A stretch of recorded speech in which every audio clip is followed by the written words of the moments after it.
À l'heure des états généraux de l'alimentation, intéressons-nous à ce qu'il y a dans nos assiettes.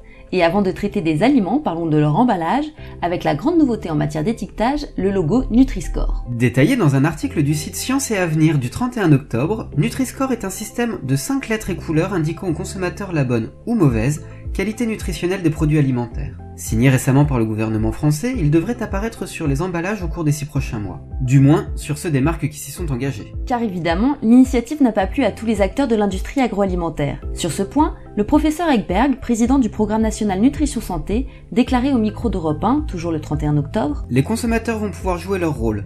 Lorsque des marques n'adhéreront pas à cet effort de transparence, ils pourront tirer la conclusion qu'il y a quelque chose à cacher. » On en appelle également à la vigilance du consommateur dans les pages décodeurs du Monde du 29 septembre qui précise que ce nouveau logo ne doit pas affranchir de la lecture attentive des étiquettes. L'article rappelle qu'un bon nombre d'additifs ont été déclarés probablement cancérigènes, comme les nitrates et les nitrites présents dans la viande préparée.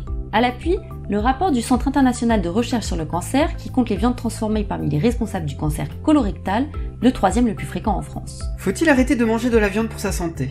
Le faut-il pour l'environnement?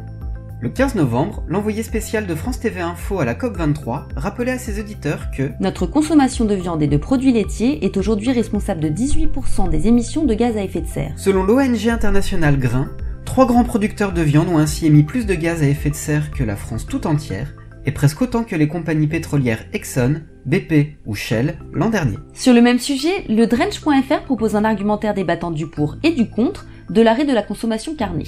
D'un côté, arrêter car l'urgence écologique est indissociable de notre consommation de produits animaux. Si les élevages polluent, ils sont aussi, voire surtout, trop gourmands en ressources agricoles et en eau, des denrées qui se raréfient.